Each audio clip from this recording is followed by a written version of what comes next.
Nate, thanks for coming. We've got, today is kind of about the economics of biochar and the entrepreneurship. And so Nate is a research forest economist. He's gonna be he looks at what it takes to make this work. And then following Nate, we've got 6 entrepreneurs of several levels with what they're trying to do. They're going to give about a 5-minute elevator speech to introduce themselves and what they're doing. We're going to have a conversation and Q&A with them, and then break out into smaller groups and kind of talk about what we can do at our own level with it. And with that, anybody got some more polls for me there? I'm going to go ahead and close it down because that's great. All right. Nate, welcome back. Hi, everybody.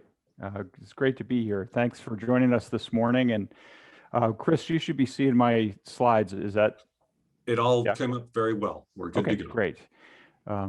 Thanks, everybody, for being here this morning. It's been a really great workshop so far. Thanks, Doug, for that recap. It was great. It's a lot of material. It's, a very broad and deep topic menu in terms of biochar, and it's really been great to be able to participate. Thanks, Chris, and everybody in the Southwest Extension Services for putting this together and all the hard work that's gone into it. And thanks, Michael, for dealing with all the tech stuff behind the scenes. So yesterday I talked about the non-market economics associated with biochar, and this morning for the next 25 minutes or so, I'm going to focus more on financial aspects. And so thinking about this from the point of view of individual firms and investors and different types of operations, focused mostly on market economics. And but if you're not a fan of supply and demand curves, don't worry. It's going to be pretty high level stuff. It's going to be some broad concepts that I think you can use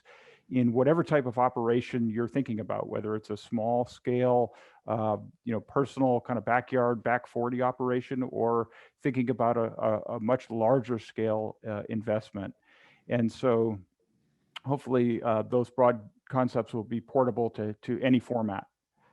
Again, my name is Nate Anderson. I'm a research forester with the Rocky Mountain Research Station, which is in the Research and Development branch of the U.S. Forest Service, and I'm based in Missoula, Montana. So I'm going to, just to get everybody on the same page, I want to cover a few details about biochar systems, bioproduct supply chains, and biochar demand. You've heard a lot of these concepts already. I'm just going to go over them fairly quickly and make a few points as they relate to market economics and the financial success of individual operations. Then I want to specifically focus on investment risk and how we think about private investment in biochar enterprises from a risk standpoint.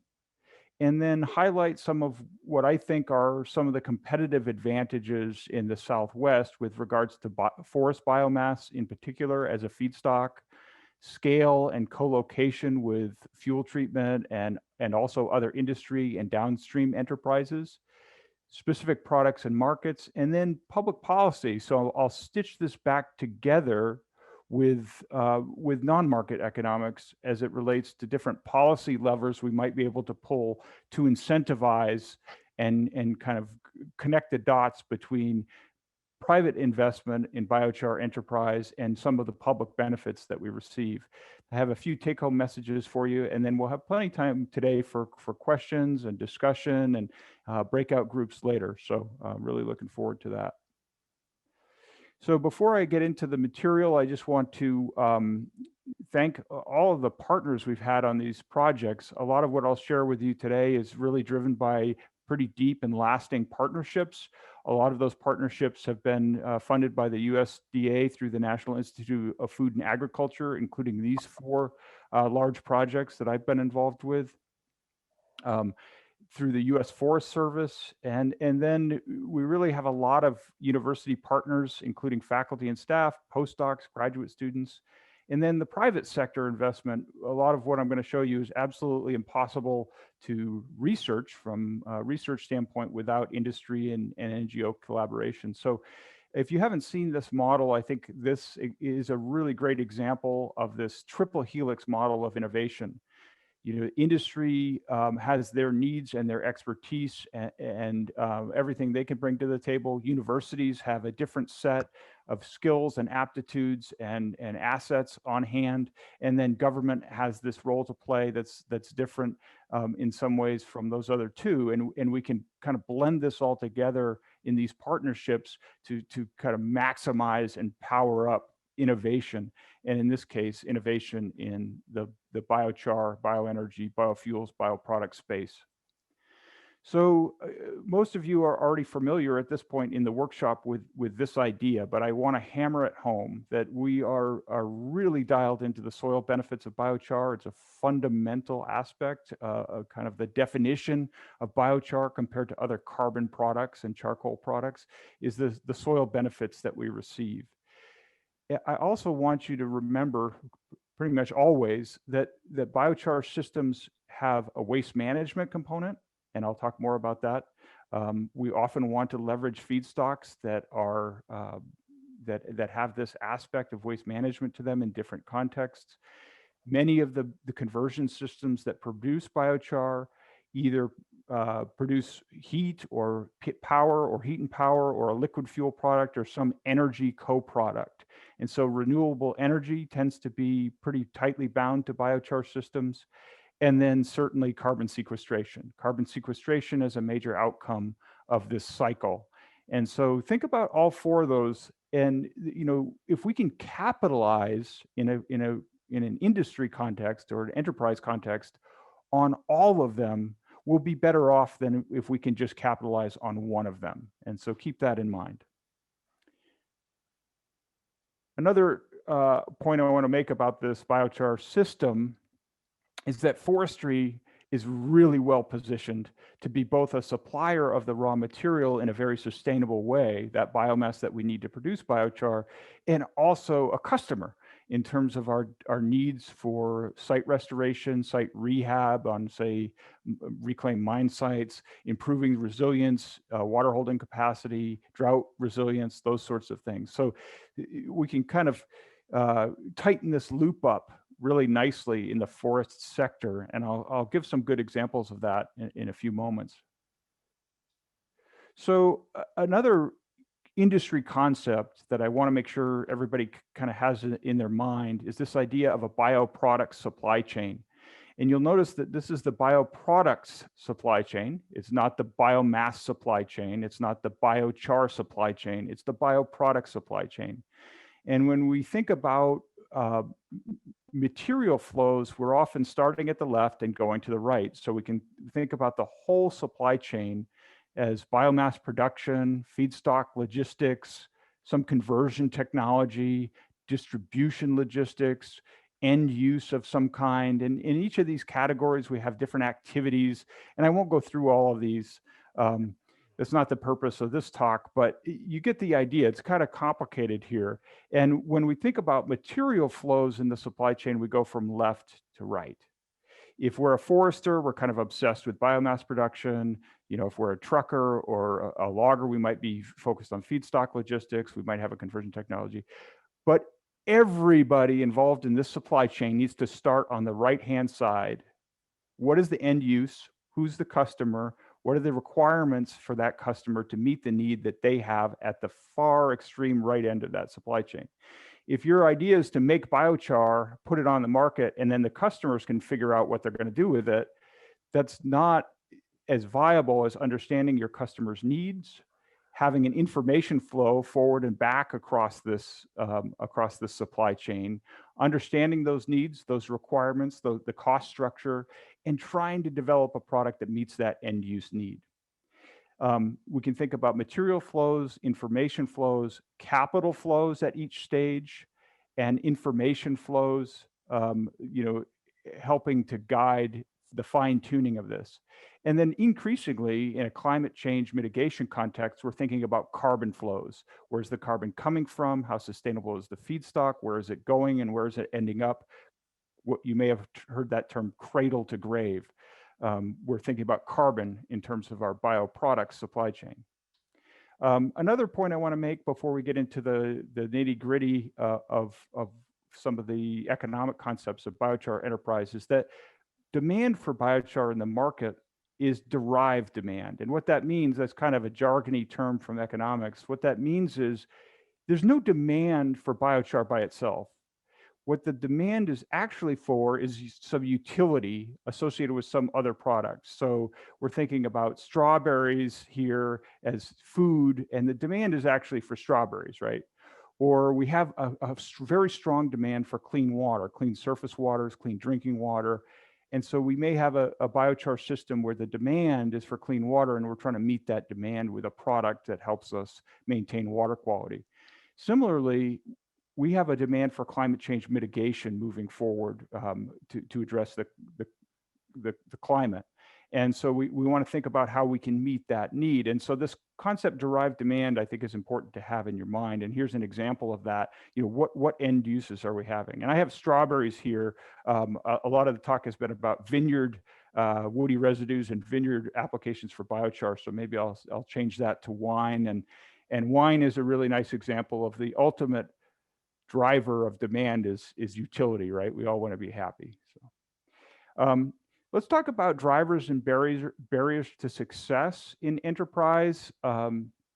These are specifically highlighted as drivers and barriers in the bioenergy and bioproduct sector. So we'll talk about these in turn, and then they'll show up again later when we talk about particular enterprises. But one is integration. How are you going to integrate an operation into not just your feedstock sector, like forestry or agriculture, but these other sectors that are important to the biochar space. So potentially agriculture as in markets or energy sectors.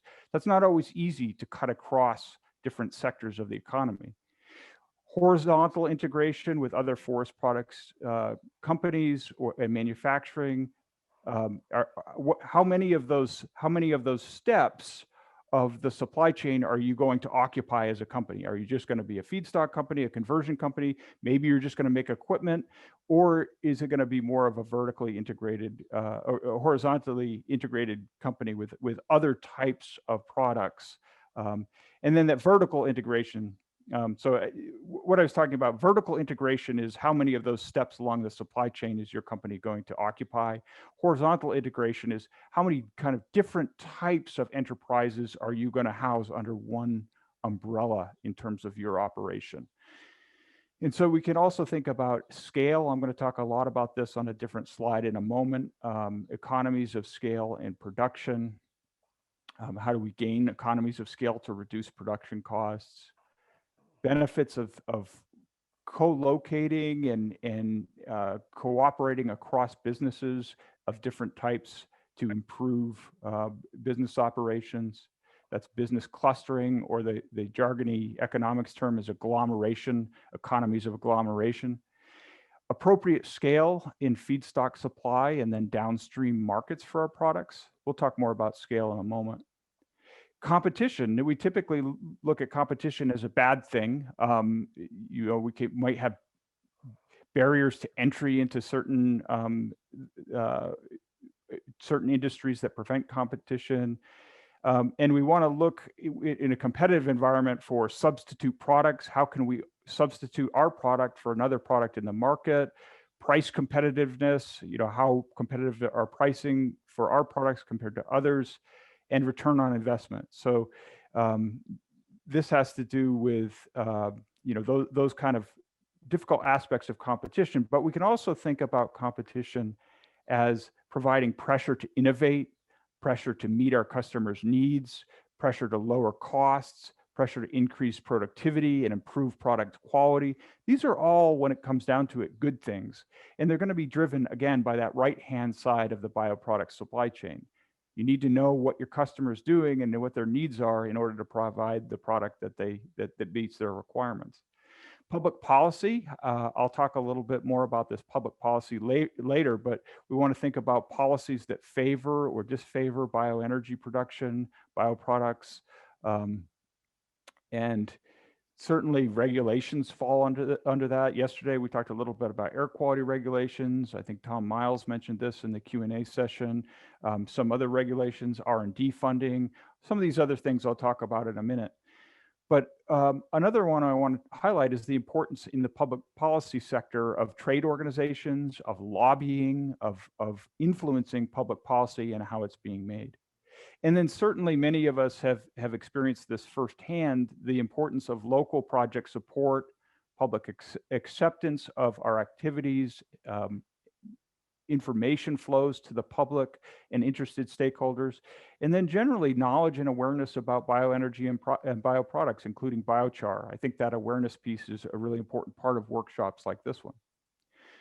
So let's talk about investment risk for a moment.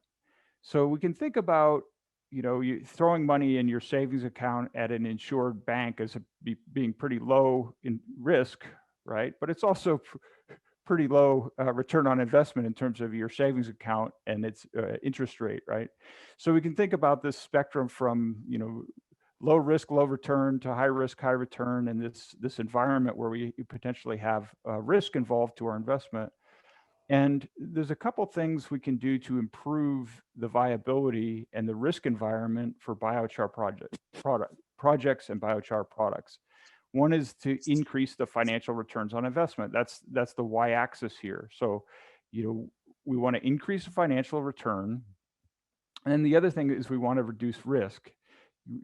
Start thinking about activities that will make uncertain variables more certain. Things like markets or feedstock supply. Often we're faced with stochastic outcomes. If we make a biofuel product, we don't necessarily know what the price of fuel is going to be because that's set by the market, not by the producer. So we may have some stochastic outcome in the future that we're not necessarily prepared for. We want to prepare for it and be compartmentalize that risk. Unexpected changes.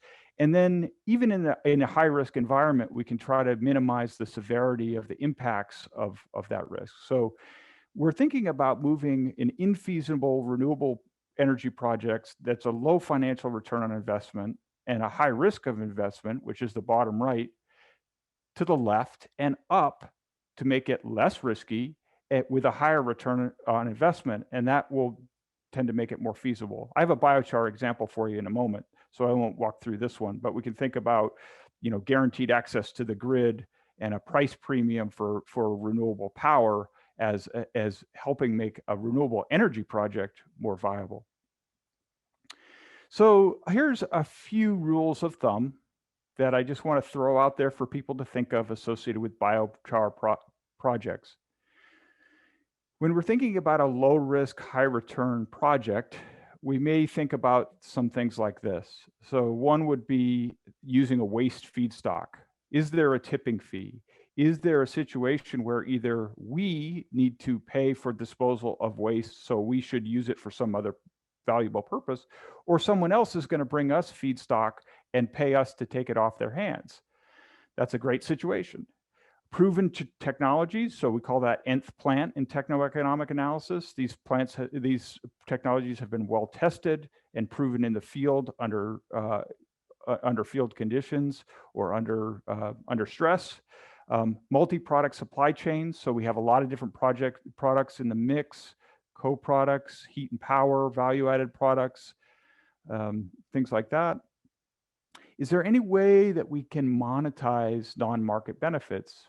Maybe the climate and carbon benefits, like through carbon credits, or maybe the renewable energy benefits through a price premium, some sort of tax incentive, those sorts of things. And at the end of the day, we want the price that we're receiving for our products, including potentially those monetized non-market benefits, to cover our production costs and our profit. And one thing that can help with this is offtake agreements and supply contracts. So this is looking like a pretty good investment if you have these things lined up, right? Probably not going to get all those perfectly lined up. So let's think about something kind of in the middle. We have a free or low-cost feedstock, and I have free in quotes there because often if a feedstock is free to you, it still requires costs associated with processing, maybe drying, maybe grinding, maybe screening, maybe other maybe even transportation. So free does not always mean free, but let's just say a free or low-cost feedstock.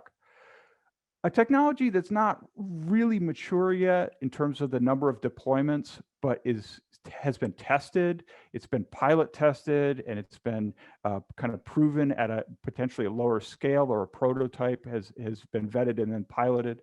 That's a pretty good situation. Primary products, and with process heat and power, maybe we're not getting revenue from heat and power, but we need it for some other aspect of our operation. If we're horizontally integrated into, say, greenhouse operations, maybe we need heat for those greenhouses, and we get value from that. That's a pretty good situation. Non-market benefits, maybe we're not getting paid for them directly, but it's a marketing asset. We can promote our products and our supply chain as environmentally responsible, as having these non-market benefits. The price isn't guaranteed through something like an offtake agreement, but we have a lot of good transaction evidence for what we can expect for prices. And then we don't have offtake agreements, but maybe we have consistent spot market transactions with repeat customers. So customers keep coming back to us, and we have a pretty good, Rolodex of customers that we can draw on. Let's look at the other end of the spectrum. This is not great. If we have a costly feedstock, an unproven technology, a single low-value product, maybe a coarse or low-value product that we don't necessarily know what the market's going to be for. We're not exactly sure about the non-market benefits. Maybe we're using urban wood demolition waste that has some issues with it, or debris from land clearing may not have the same carbon profile as forest residues of different sorts. And then we're looking at fuzzy competitive markets with unknown prices in the future. This is tough. So you'll notice that I didn't really talk about project scale, capital, or operating expenses, some of these other variables, whether we use mobile, modular, or centralized conversion technology, simple or complex conversion technology, low prices or high prices for outputs, benefits that accrue to secondary manufacturers, these kinds of things. That's because they're not quite as clear. There's no clear rule of thumb for whether or not you should be using a mobile operation or a centralized conversion technology. That's because it has a lot to do with the conditions of the investment and the enterprise. But we can think about a few of these things in different ways. And so the reason I didn't mention these directly is because it's not quite as clear as those others how they play out in terms of profitability. So I want to talk a little bit about competitive advantages in the Southwest. So one of the big advantages is in forest biomass production, and I think we've talked about this in other sessions, is biomass available as a waste or byproduct from forest management. This gives us a lot of options for different types of material, different costs. If we want to clean, dry microchip for our process, we can probably get that. If we can use really kind of dirty high ash hog fuel, that might also work for our process and our products. These materials tend to come with pretty low acquisition cost, low stumpage cost. The processing cost may be higher, but pretty low acquisition costs. We can co-locate with existing industry, and we're looking at generally good carbon balance and sustainability from these forest resources depending on land use. I mentioned land clearing compared to naturally regenerating forests. So there's some issues there, but if we're talking about naturally regenerating forests, it's looking pretty good. And then we're tied to all the non-market benefits that I mentioned yesterday, so I won't go over those again. Disadvantages, we're looking at difficult terrain, costly logistics, sometimes long transportation distances feeds into that costly logistics. Heterogeneous feedstock characteristics, if our process needs real simple feedstock, very narrow feedstock specifications, we may struggle to meet those with a real heterogeneous feedstock supply coming in the door that's wet sometimes, dry sometimes, high ash sometimes, low ash sometimes, large particle size. You get the idea. It's often tied to timber and land management goals and tied to primary processors like sawmills. So that can be a challenge sometimes. And then seasonality and storage issues are in play as well. I mentioned this already. we want to be looking for opportunities to connect biochar production with other types of industry that's already on the ground. We may benefit from having those relationships that are either formalized through supply agreements or offtake agreements, or you may have residues that are available to us from other operations, these heat and power relationships. And so when we think about biochar only as a standalone enterprise, that's not necessarily as viable as connecting it to this what we call industrial ecology of other actors in the sector, let's say the forest sector, or across sectors. So we can think about all the different players that are going on and how we might fit into a larger industrial ecology. In the same way, we want to be thinking about the whole supply chain when we think about biochar production. Couple things about scale. Economies of scale is when a unit cost decreases with larger scale. This is often because we're spreading the fixed costs of investment over a higher output, so we drive down that cost. Sometimes we get better labor efficiency. At very small scales, labor can really start to eat our lunch. At larger scales, we can use the same number of laborers, same number of people over larger outputs of material. But the opposite may be true at very large scales. We get this diseconomies of scale where cost per unit actually increases with larger scale. So often this is tied to technical challenges where we're upscaling a technology that's not well suited to upscaling. That can drive up costs. And then sometimes we bump up on constraints on inputs at large scales. So maybe that's feedstock, specialized labor. This has already been mentioned. Doug mentioned this earlier. Financing for CapEx, for capital expenditures for large projects may be difficult, may be hard to find. So we run up against really high interest rates for high CapEx projects.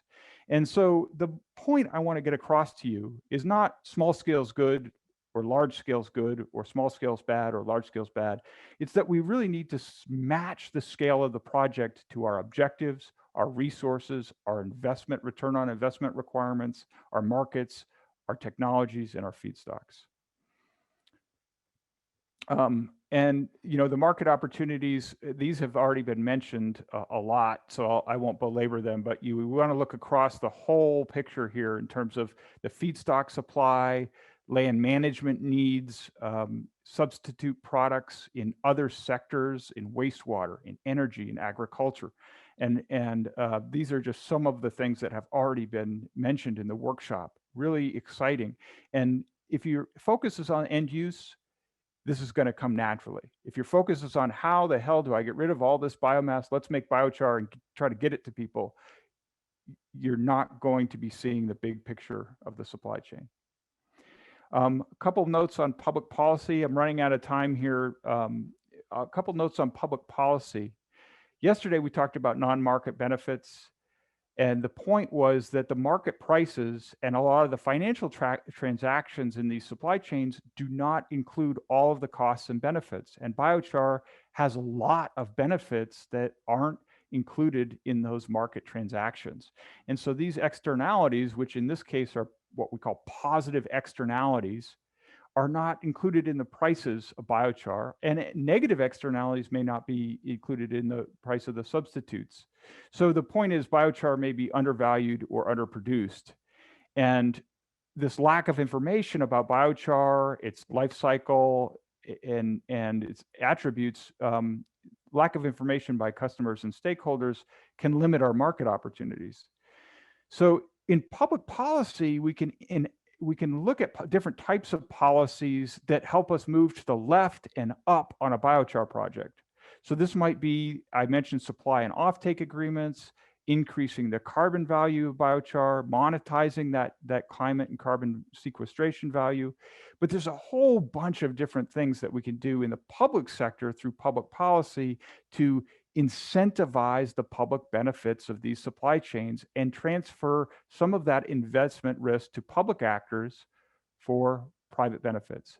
So these include things like subsidies and premiums I mentioned. Those are direct incentives, grants, loans, public private co-investment, partnerships, feed-in tariffs, supply and offtake agreements, payments for ecosystem services, and yes, research and development to try to chip away at the uncertainty. And so don't always think about subsidies or some specific lever. There's a lot of levers we can pull that may help us shift risk to the left and financial return up and get us to a feasible biochar project. So one of the ways we keep all this straight is through technoeconomic analysis. If you want more information about technoeconomic analysis, please contact me. I can help you work through some of this. But the ideal is we can really dig into different projects, technologies, options, business conditions, assumptions, and other variables. So the take-home messages here are there are great opportunities for biochar production and use in the Southwest. I think we've seen that over the last couple of days, and we'll continue to see it in the other sessions today. There are risks associated with investment in this sector, but there's many ways we can think about de-risking that bioproduct supply chain. And research, extension, and decision tools like technoeconomic analysis can really help us do this. And I want to bring us back to that triple helix of innovation. Keep that in your mind. So we've got a lot of papers and resources available on this. You can contact me for more information, and I'll leave it there. I am afraid that I've used all my time, but I'll be happy to answer questions at a later session or in the breakout sessions.